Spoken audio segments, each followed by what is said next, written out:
Welcome to Degrowth December. Every day until Christmas, I'll briefly explain a concept related to degrowth. Today, degrowth. Degrowth is a critique of the growth economy and a movement and theory that aims at bringing about a socially just and ecologically sustainable world that isn't dependent on eternal economic growth. Degrowth explores the question of how the world can use less energy and resources while maintaining or even improving quality of life. Today, growth. The current socioeconomic system, capitalism, is dependent on eternal economic growth, as measured in GDP. That's because investors always seek out the highest and fastest returns on investment possible. This puts companies under pressure to achieve the highest and fastest rates of profit possible, or else investors pull out. Also, banks give out loans and operate pension funds on the assumption of growth, and governments benefit from growth because it increases tax revenues without increasing tax rates.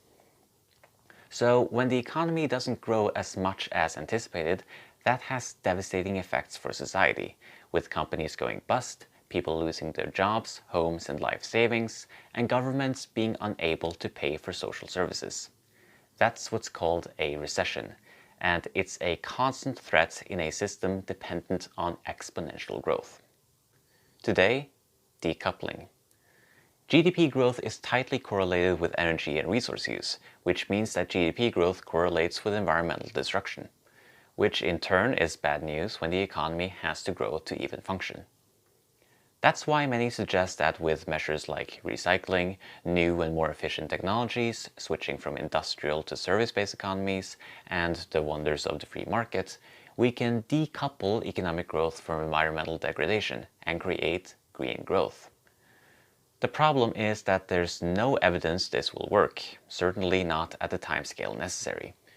There are no less than 4 extensive meta-studies that I know of to back up that conclusion, one of them aptly called Decoupling Debunked. I have a video on my YouTube channel, Local Weirdo, called Will Green Growth Save the World? That covers this topic in detail. I encourage you to check it out. Today, the Easterlin Paradox. In the 1970s, the economist Richard Easterlin found that increased GDP doesn't correlate with people getting happier, at least not past a certain point. Sure, if you start off from abject poverty and the economy grows enough to allow improved sanitation, healthcare, and education, that will improve people's quality of life and happiness. But once the necessities are in place, people getting richer doesn't make them happier. Which is a blow to the idea that GDP growth is the measurement of progress itself, especially when you also keep in mind that economic growth almost by necessity destroys nature. So not only is economic growth bad for nature, it's not really good for people either. Today, artificial scarcity. A common defense of economic growth is that there's not enough to go around, so we need to grow the pie so that everyone can get a bigger slice. But that has it backwards.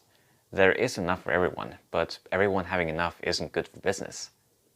30 to 40% of all food produced either goes to waste or gets outright destroyed to keep prices high, while nearly 1 billion people worldwide don't have enough to eat.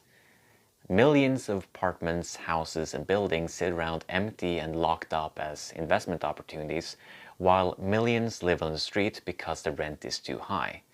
Energy and resources are used to produce frivolous luxury goods while people can't afford to keep the lights and heat on in their homes. Our current system creates abundance and then forces scarcity because how else would people be forced to work jobs they hate? How else would companies turn a profit? If we instead produce things to satisfy the needs of people rather than the market, and we eliminated artificial scarcities of all kinds, simply put, if we embraced degrowth, we wouldn't have to produce nearly as much as we do today, and the economy would thus be more ecologically sound. Today, commons. Commons are land and resources managed and shared by a community for that community. Commons are governed by rules negotiated, decided, and enforced by the community, and this prevents concentrations of power and ensures fair distribution of the goods the commons provide. Commons are likely the oldest and most enduring way humans have organized themselves. They are neither state nor market, but examples of community ownership and governance. Commons are also usually resilient and sustainable, unlike what the so-called tragedy of the commons would have you believe. There's a great YouTube video on the commons by the channel Andreaism. I encourage you to check it out. Today, work. Work is, in a sense, what creates economic growth. Because in order to grow the economy, you need workers from which to extract surplus value, which is how you get profits, which is how capitalists get returns on their investment. So in a degrowth world where we use less energy and resources, we won't need to work as much, which is why a common demand from degrowth advocates is a reduction of the working day and/or week.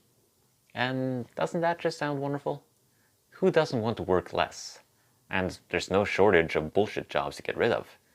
All jobs in the advertising industry comes to mind. I mean, during the pandemic, when workers were defined as either essential or non-essential, wasn't that something of a mask-off moment? If a job is non-essential, then why do we have it? Why can't we instead only have essential jobs that we all share so no one has to work as much? And then the rest of the time people can play music, sports, video games, make art, make love, live. Today, right to repair. Right to repair is exactly what it sounds like. You might think we already have that. However, products are often designed to break easily and be so difficult and expensive to repair that you might as well buy a new model instead. While this practice, called planned obsolescence, is bad for workers and nature because it requires needless toil and harmful resource extraction, it's good for business. And it's been going on for a long time. I recommend the documentary The Lightbulb Conspiracy for a history on this practice. If products were instead designed with repair, durability, and upgradability in mind, we wouldn't need to use as much energy, resources, and labor to produce things. Combine this with open workshops where anyone can gather and learn, and you could even make repairing stuff a communal, collaborative, and fulfilling activity. Today, decolonization. In degrowth, colonization can mean two things. First, it can mean the dismantling of colonial economic relations between the global North and South. Even though the colonial era is supposed to be over, countries in the South are still treated like sacrifice zones, with brutal exploitation of labor and nature to serve the needs of foreign companies. To fuel growth, capital needs sources of cheap resources and labor, and those they find in the global South. An immediate and significant decolonization measure we could do is debt cancellation. Countries in the South are invariably burdened by mountains of debt owed to the World Bank, the IMF, or both. Debt that's often been paid back many times over, but thanks to compound interest, they're still stuck with it. It's difficult to see how this is not by design. As Thomas Sankara said, debt is neocolonialism. Today, the growth imaginary. Yesterday I talked about decolonizing economic relations between the North and South. However, we also need to decolonize our minds, not least from the growth imaginary. Growth is a hegemonic idea, something either taken for granted or viewed positively. It's said that growth is natural. A child grows up, a plant grows, people strive for personal growth. Growth can obviously be a good thing, but when the word is so loaded with positive connotations, it obscures the downsides of economic growth, like its reliance on exploitation of labor and nature. These positive connotations also make it easier to claim that growth creates jobs, solves poverty, protects the environment, makes life better, and is equivalent to progress itself, all of which are questionable claims. So we need to resist the framing of growth equals good. We need a new common sense with regards to growth. That's what decolonizing the mind from the growth imaginary means. And an obvious place to start is to say, sure, growth is natural, but growth doesn't go on forever in nature. Growth for growth's sake is the ideology of the cancer cell. Today, post-development. Post-development is a critique of development, arguing it's an ideological construct that legitimizes neocolonial relations between the North and South. Similar to growth, development is either taken for granted or viewed positively. Indeed, people often defend economic growth by saying developing countries deserve to grow and develop to escape poverty. But again, like with growth, the positive connotations of development obscure its downsides and inconsistencies. How are countries in the south supposed to develop? By extracting raw materials to sell for cheap to the north? That benefits the north more than the south. Who decides how development happens? Not the people in the global south. Usually it's the World Bank or IMF who decides through the structural adjustment programs, that is, privatizations and austerity, attached to loans granted to the South. Historically, if a country in the South wanted to develop on their own terms that weren't favorable to foreign business interests, you could be sure that a CIA-backed coup was quick to follow.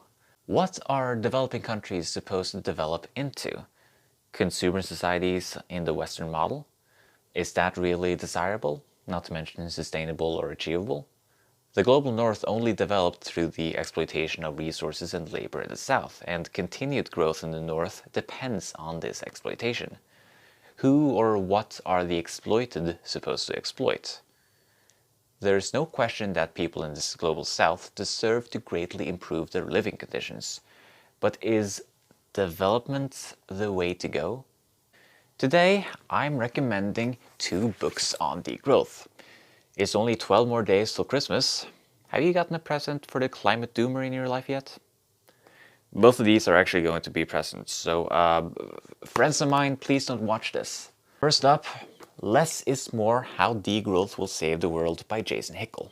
This book is so good that I made a YouTube video about it that I called "This Book Cured My Eco-Anxiety." And that title was only a slight exaggeration.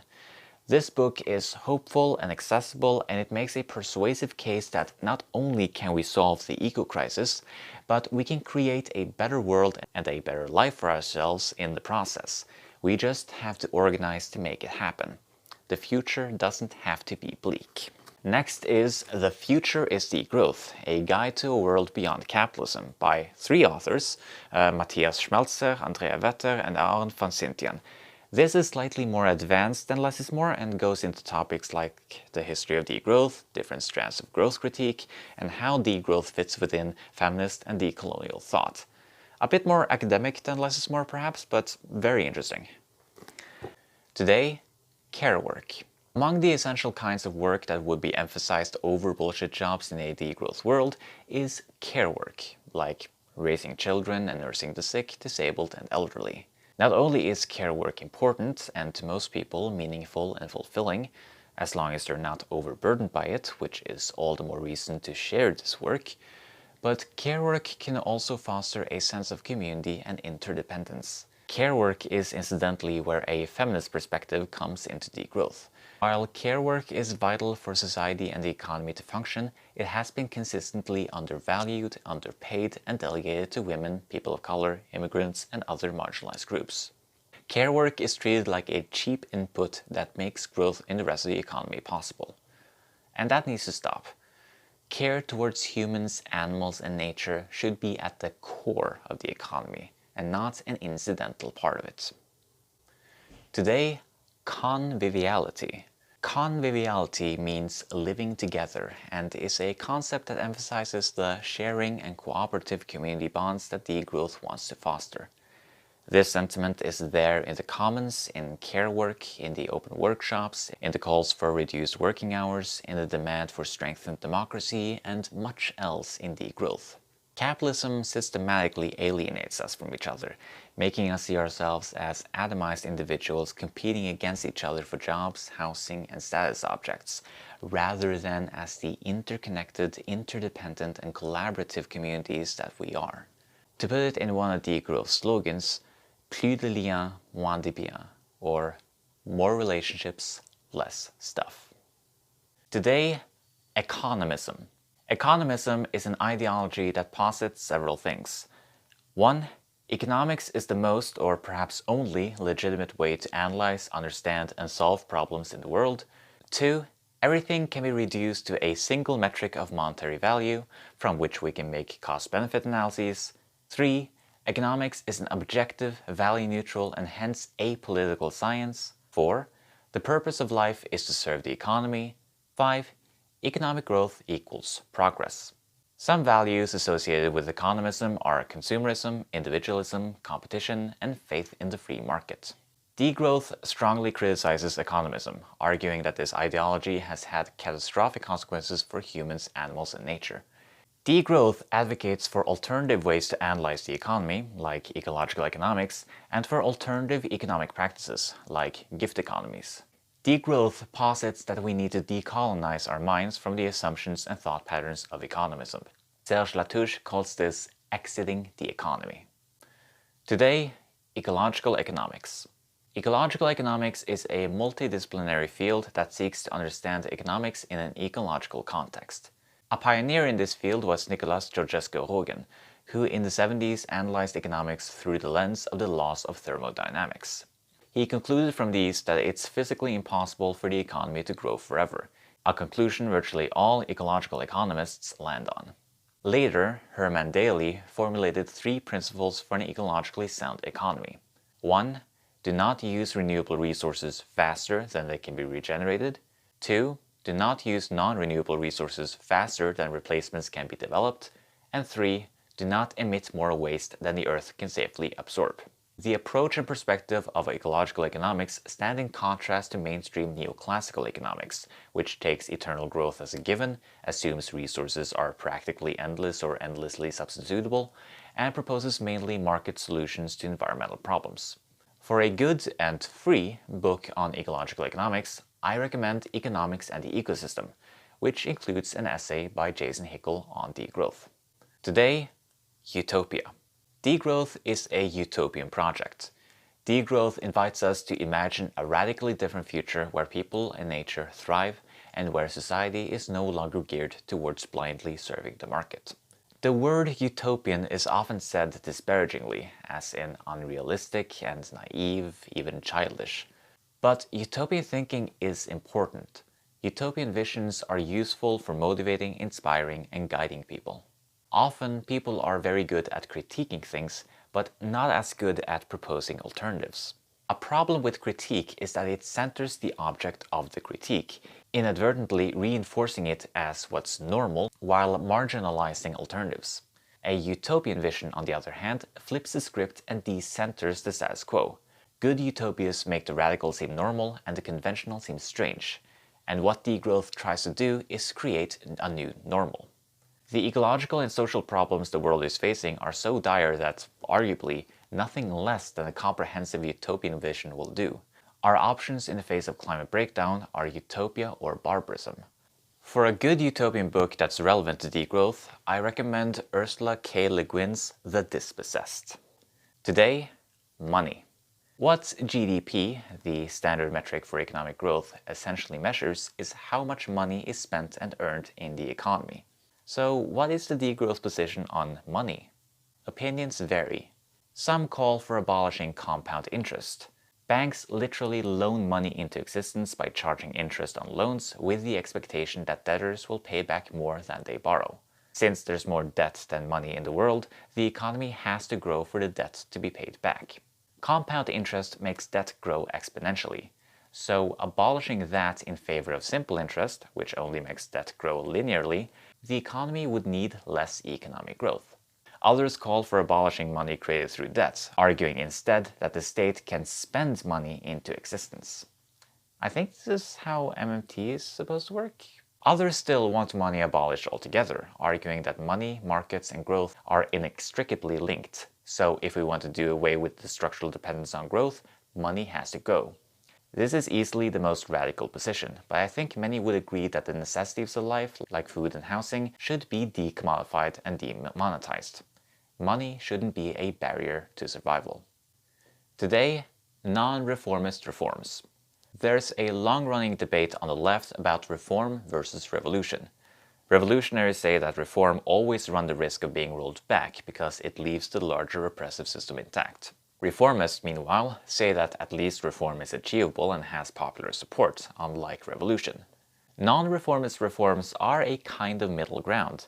They are transformational reforms, like universal basic income, reduced working hours, guaranteed housing, maximum wealth, that make further gains more likely because these reforms grant citizens more time power, and freedom to engage in politics and alternative ways of living and organizing. Non-reformist reforms are radical but desirable, and the fact that the system has such a difficult time accommodating them forces inconvenient questions about the system.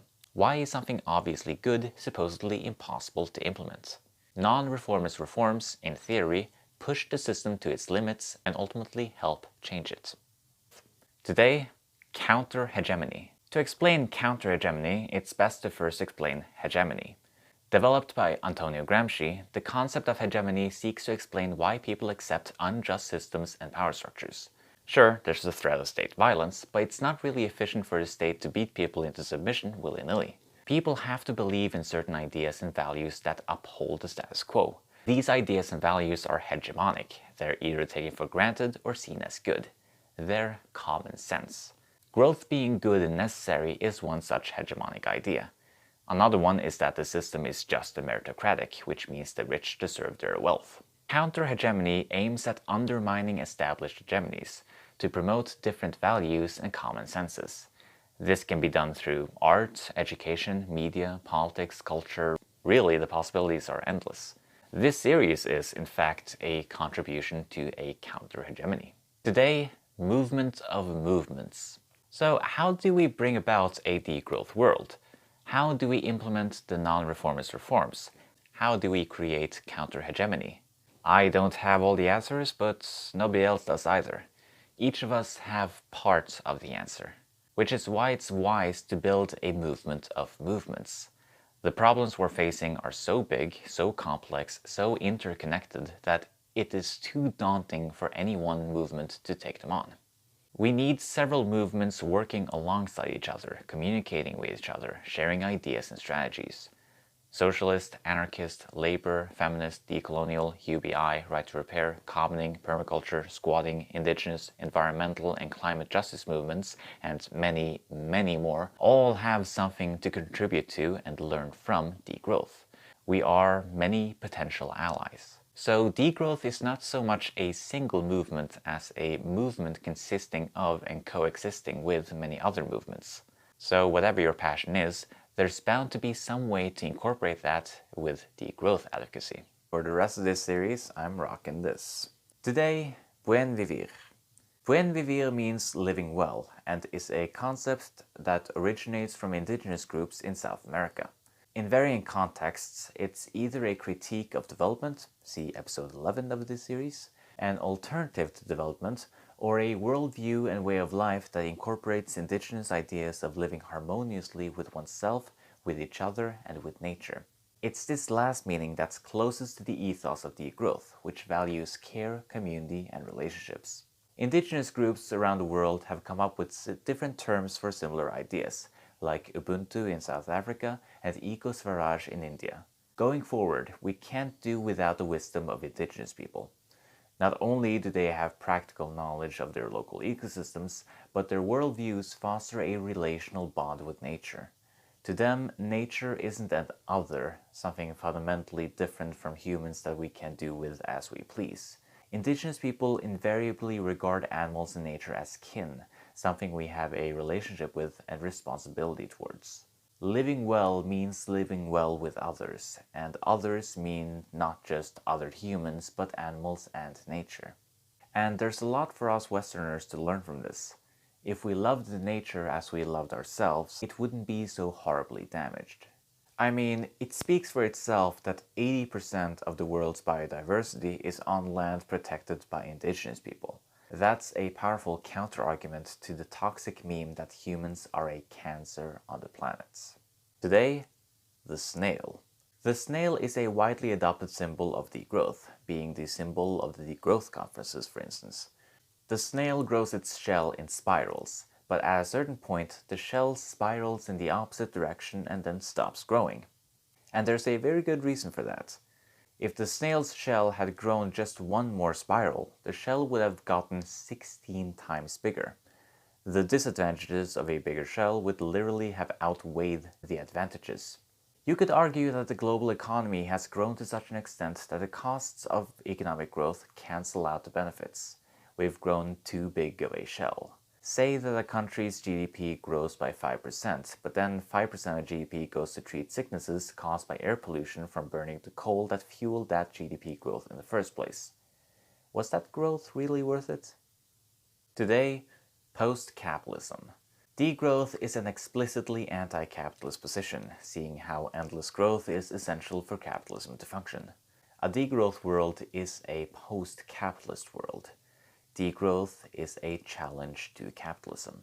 That means degrowth becomes a question of ownership, since capitalism is defined by who owns the means of production, capitalists, and what they use those means for, maximizing profits to accumulate capital. To bring about degrowth means we need democratic control over the economy. If we're going to produce to meet people's needs rather than the needs of the market, and to produce in an ecologically responsible way, we need to be able to decide what to produce and how to produce it. That means degrowth becomes a question of power, since the current system, while not working for the vast majority of people, animals, and ecosystems, is making a small minority fabulously wealthy and thus powerful. And they don't want to give up that wealth and power. They're willing to destroy the planet to hold on to it. So the question of how to end capitalism has gotten urgent. Some say we need to take hold of state power and wield it to change the system. That would be socialism. Others say we need to build up alternatives outside of the system. That would be anarchism. Personally, I don't see a contradiction between the two. I think both approaches can work in tandem. But one thing is for certain. We'll need a lot of people to change the system. Luckily, there are far more of us than there are of them. That's it for Degrowth December. I want to thank everyone who have followed me along on this series, and I wish you all a very happy holiday season.